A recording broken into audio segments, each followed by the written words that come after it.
Hello, welcome. This is chapter 8 of the Julian chapter, and this chapter is titled Mean. Look, I didn't start out being mean. I'm not a mean kid. Sure, sometimes I make jokes, but they're not mean jokes. They're just teasing jokes. People have to lighten up a little. Okay, maybe sometimes my jokes are a little mean, but I only make those jokes behind someone's back. I never say stuff to anyone's face that will actually hurt someone. I'm not a bully like that. I'm not a hater, dudes. Attention, people, stop being so sensitive. Some people totally got the whole Photoshop thing, and some didn't. Henry and Miles said it was so cool and wanted my mom to email their moms the photo. Amos, Amos thought it was weird. Charlotte completely disapproved. I don't know what Jack thought because he had gone over to the dark side by now. It's like he totally abandoned his peeps this year and only hangs out with Augie now, which bugged me because that meant I couldn't hang out with him anymore. No way was I going to catch the plague from that freak. That was the name of the game I invented. The plague. It was simple. If you touched Augie and you didn't wash off the contamination, you died. Everyone in the whole grade played, except Jack and Summer. So here's the strange thing. I've known Summer since we were in third grade, and I never really paid any attention to her. But this year, Henry started liking Savannah, and they were like going out. Now, by going out, I don't mean like high school stuff, which would be kind of gross, barf, disgusting. All it means when you're going out is that you hang out together and meet each other at the lockers and sometimes go to the ice cream shop on Amesforth Avenue after school. So, first Henry started going out with Savannah, and then Miles started going out with Zamina. And I was like, yo, what about me? And then Amos said, I'm going to ask Summer out. And I was like, no way. I'm asking her out. So that's when I started kind of liking Summer. But it totally bit that Summer, like Jack, was on Team Augie. It meant I couldn't hang out with her at all. I couldn't even say what's up to her because the freak might think I was talking to him or something.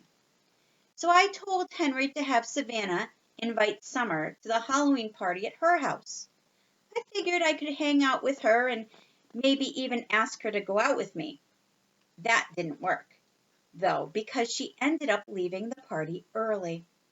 And ever since then, she's been spending all her time with the freak. Okay. I know it's not nice to call him the freak, but like I said before, people have to start being a little less sensitive around here. It's only a joke, everyone. Don't take me so seriously. I'm not being mean. I'm just being funny. And that's all I was doing, being totally funny. The day that Jack Will punched me, I had been totally joking, fooling around. I didn't see it coming at all. The way I remember it, we were just goofing together and all of a sudden he whacks me in the mouth for no reason. Boom. And I was like, ow, you crazy jerk face. You punched me. You actually punched me. And the next thing I know, I'm in Nurse Molly's office holding one of my teeth in my hand and Mr. Tushman is there and I hear him on the phone with my mom saying they're taking me to the hospital. I could hear my mom screaming on the other end of the line. Then Miss Rubin, the dean, is leading me into the back of an ambulance and we're on the way to a hospital. Crazy stuff. When we were riding in the ambulance, Miss Rubin asked me if I knew why Jack hit me. I was like, duh, because he's totally insane. Not that I could talk much because my lips were swollen and there was blood all over my mouth. Miss Rubin stayed with me in the hospital until Mom showed up. Mom was more than a little hysterical, as you can imagine. She was crying kind of dramatically every time she saw my face. It was, I have to admit, a little embarrassing. Then Dad showed up. "Who did this?" was the first thing he said, shouting at Miss Rubin. "Jack will," answered Miss Rubin calmly. "He's with Mr. Tushman now." "Jack will?" cried Mom in shock. "We know the Wills. How could that happen?" "There'll be a thorough investigation," answered Miss Rubin. "Right now, what's most important is that Julian's going to be fine." "Fine?" yelled Mom. "Look at his face. Do you think that's fine?" "I don't think that's fine. This is outrageous. What kind of school is this? I thought kids didn't punch each other at a school like Beecher Prep. I thought that's why we pay $40,000 a year, so that our kids don't get hurt." "Mrs. Albans," said Miss Rubin, "I know you're upset." "I'm assuming the kid will get expelled, right?" said Dad. "Dad!" I yelled. "We will definitely deal with this matter in the appropriate way, I promise," answered Miss Rubin, trying to keep her voice calm. "And now, if you don't mind, I think I'll leave you guys alone for a bit. The doctor will be back, and you can check in with him. But he said that nothing was broken. Julian's fine. He lost a lower first molar, but that was on its way out anyway. He's going to give him some pain medication, and you should keep icing it. Let's talk more in the morning." It was only then that I realized that poor Miss Rubin's blouse and skirt were completely covered in my blood. Boy, mouths do bleed a lot. Later that night, when I could finally talk again without it hurting, Mom and Dad wanted to know every detail of what had happened, starting with what Jack and I had been talking about right before he hit me. "Jack was up because he was paired up with a deformed kid," I answered. "I told him he could switch partners if he wanted to, and then he punched me." Mom shook her head. That was it for her. She was literally madder than I've ever seen her before. And I've seen my mom pretty mad before, believe me. "This is what happens, Jules," she said to Dad, crossing her arms and nodding quickly. "This is what happens when you make little kids deal with issues they're not equipped to deal with. They're just too young to be exposed to this kind of stuff. That Tushman is an idiot."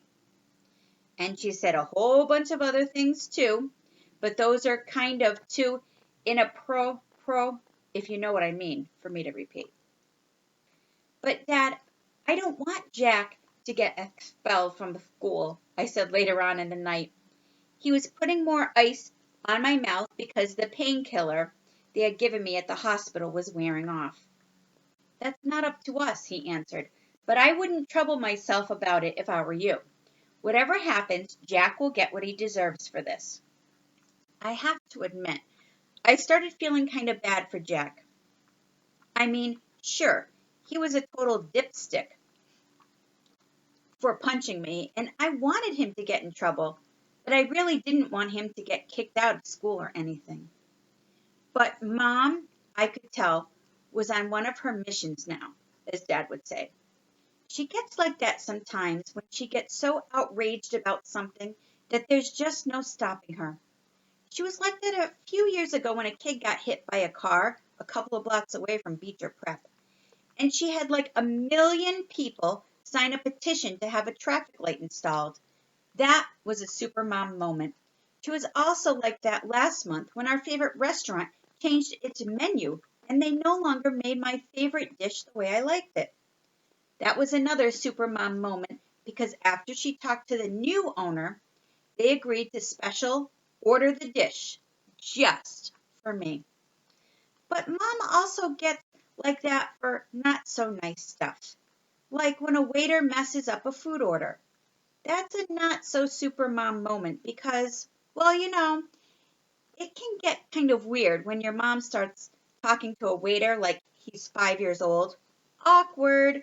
Like Dad says, you don't want to get a waiter mad at you, you know?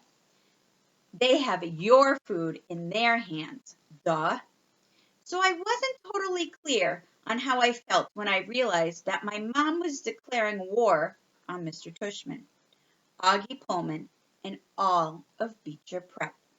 Was it going to be a super mom moment or a not so super mom moment?